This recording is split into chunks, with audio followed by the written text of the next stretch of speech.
which a criminal defendant does not have to do in a criminal case, but she did testify, and her husband testified. The officer testified that the conversation was overtly sexual. I won't get into the specifics, but it talked about specific sexual acts, multiple partners. It mentioned lube and the like, but we'll leave that part to the imagination of the viewers. But my client testified that while the conversation eventually did become sexual in nature, that it was the officer who led it in that direction. Were you willing to have sex with these gentlemen or a gentleman to get World Series tickets? No, that wasn't even in the back of my mind at all. I was planning, like I said, on leaving Manny Brown's either with or without tickets. I never even saw the tickets. They were never presented to me. We never even got to the point of talking about what kind of money or what other things in exchange for tickets. Were you arrested then and there on the spot? Yes. So you go in with the intention of buying tickets, having a drink, and leaving a happy woman. You leave in handcuffs. Oh yeah, surrounded by 5 police officers. 5 police officers. Is that standard? According to the Ben Salem Police Department and their testimony, it's standard in an undercover sting operation. I can tell you, Lynn, I've been practicing criminal defense law for almost a quarter century. I've never seen this type of manpower devoted to a prostitution case, or I've never had the demographic is puzzling to me. I've never had a 44-year-old married grad student at an Ivy League school on trial for prostitution. Okay, so you found yourself arrested.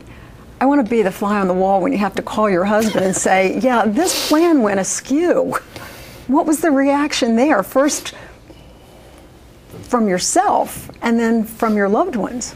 I chose not to call him from the station because it would be extremely upsetting, I think, and we are a one-car family, so it would have been difficult for him to come all the way out there. When I got home, which was not too late, it was between 11:30 and midnight. Of course, on the way home, I was hysterical driving and very upset all night. So, we were talking about, let's just get a good night's sleep. We'll review everything in the morning and we'll get a lawyer, we'll figure out what to do. So you got a lawyer, and the case went to trial. It did. Is that somewhat surprising? It was surprising to us, I can tell you. Now, initially the case was charged inaccurately. Mrs. Finkelstein was charged with promoting prostitution, and eventually we had that charge dismissed. But that took a lot of time, and I frankly think it was time we could have spent working this out. But I was surprised we had to try it, but we did. All right, we're going to talk more about the trial, and we're going to have a debate coming up as to whether this case was warranted to have this much time, energy, and resource put into it. But in the meantime, we're going to ask you what you think of this case. Do you agree with the prosecutors that Susan did break the law, or do you agree with the jury that acquitted her of prostitution charges? Do you think this is much ado about nothing, or do you think cases like this should in fact be pursued? And what's the craziest thing you've ever done to get tickets? I do want to know what you think, so I invite you to email your thoughts and your opinions to me. A couple of ways you can do it. You can log on to csnphilly.com, then put in It's Your Call or IYC. That'll take you right to my webpage where you can leave me a comment, or you can email me directly at lynn@lynndoyle.net. Of course, you can always find us on Facebook, MySpace, or YouTube. And I'll tell you what, you got to stick around because I got my Facebook page up here and I asked the question what people think about Susan. We're going to find out what they have to say about this case when we come back. Stay with us.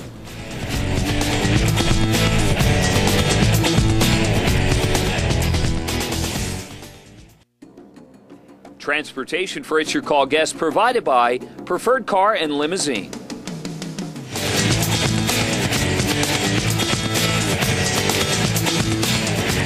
Welcome back, everyone. I'm Lynn Doyle. So here's the story that we're covering for you today. Susan Finkelstein was arrested on charges she solicited sex in exchange for a pair of tickets to see her Phillies play in the World Series.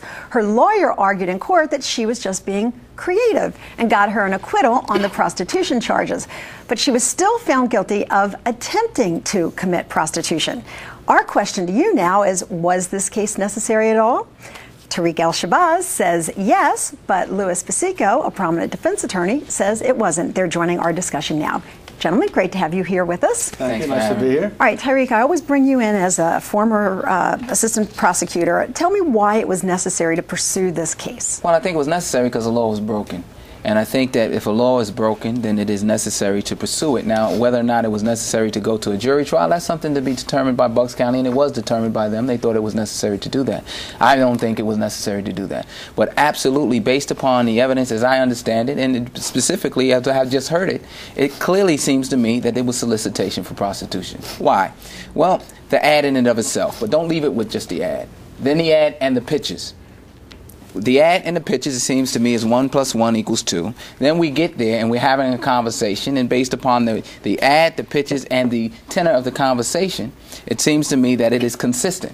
Whether it's creative or not, all prostitutes are creative. That's why they do that. One wants to be more consistent or wants you to desire them more than someone else. So, Lou, why do you think that this was a waste of time, money, and resources? Well, look, reasonable minds may differ on whether this was or was not a waste of time. But let's start with the obvious. This is 2010. We're living in a time where we have Oxycontin and pill problems, where crime's running rampant. Do we really need law enforcement dedicating the time, the manpower, the resources, not to mention the judicial resources, for a third-degree misdemeanor in which no one was hurt? There's really no compelling public policy reason why this case had to be charged over Phillies tickets. With the exception of this, prostitution oftentimes, it may not in this instance, but it oftentimes exists where individuals are enslaved in doing it, where individuals are addicted to drugs, where individuals are searching for food, where individuals are abused as a result of it. There are so many ills, social ills, that can come as a result of that. So it's not just the act, but what the act can bring as well. So if you look at it from that standpoint, you have to charge it. You have to prosecute it. And if you're not, then you should change it on the books, and it's not changed yet. Okay, so let's talk about the charges. Susan was charged with prostitution and attempted prostitution, and you said before you never were not willing to have sex.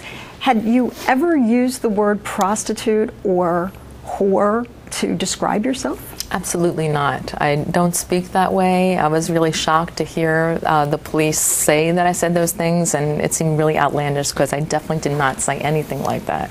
So you've never been involved in this kind of activity before? It wasn't something that was part of your past? Nothing that you've ever been charged with before? I'm an upstanding citizen, always a teacher's pet, straight-A student, outstanding employee. I just that's totally inconsistent with my background. You know, Lynn, it's also interesting when you talk about what she was charged with, and it ties into what Tyreek says. It's true that prostitution in general is a gateway crime, but Mrs. Finkelstein wasn't an inmate in the house of prostitution. She wasn't in the scenario Tyreek describes, and they charged her every way they could, promoting, attempting, prostituting. It's just not that kind of case. It's not like she's the Mayflower Madam. Except it gets more sophisticated. No one says prostitution. Now you can look at particular ads and it says escort services, or it uses different particular language, a language that's flowery but prostitution nonetheless. And we also have to understand, if you talk to the normal, and I don't know, when we get, talk to Chucky if he was here, I don't know, but at some of the go-go bars, you might even find people that say when they're dancing or lap dancing, and I think Chucky would be my evidence to this, they'll say they're working their way through school, that they've never been arrested before, that they're a good upstanding citizen to the end of it. What we're saying now is this: if this is a crime on the books, and you don't know the mentality or the mindset of an individual, so you have to look at the circumstances. What were those circumstances? Oh, come on, Terry. Are they Who consistent starts with their it? prostitution career at 44 years old? I don't Come know. on. I don't know, but apparently a jury believed at this particular time that there was an attempt to do that based upon the circumstances. Well, let's talk a little bit about that, because I said I would explain this. It confused me when I read it. Maybe it confused you all as well. Right at the top of the show, I said I would let Bill explain this for us. She was acquitted of prostitution, but found guilty of attempting prostitution.